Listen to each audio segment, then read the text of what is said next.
Labas rytas, brangieji. Ir kviečiu jūs istorijos prie kavos. Šiandien aš paskaitysiu su kavos puodeliu.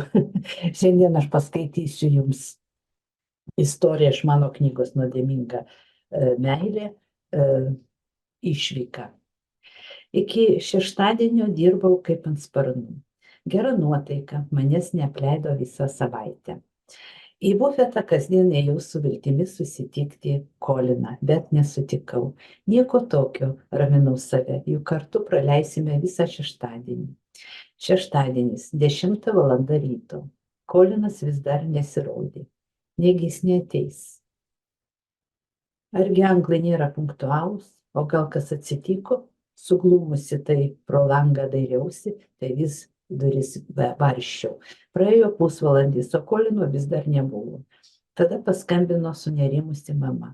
Galiausiai netekusi vilties ir nusiminusi nusprendžiau važiuoti pas mamą. Ir ko čia prisigalvojau, pati save sudraudžiau. Kai priėjau prie durų, staiga suskambo skambutis, net krūptelė. Atidariusi duris išvydau tikrą gražuolį, šypseną veide. Ant galvos akiniai nuo saulės, apsirengęs marškinėliais ir šortais. Atrodė kaip iš filmų. Nieko nelaukęs, Kolinas ėmė atsiprašinėti. Sorry, love, atsiprašau. Nuėjau į parduotuvę Berioską, ko nors nupirkti išvykai. Puikiai žinojau, kad parduotuvė Berioska skirta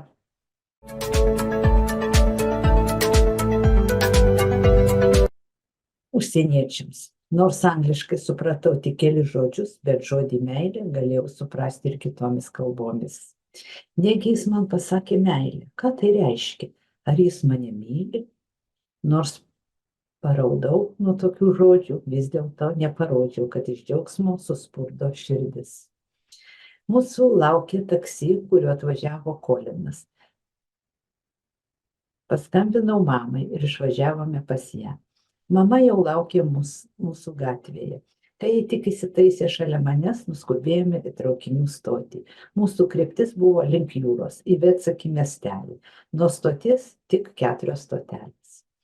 Ir štai mes prie vasarnamių. Kolinas sunešė maišus į virtuvę, o mama ėmė ruošti vaišes.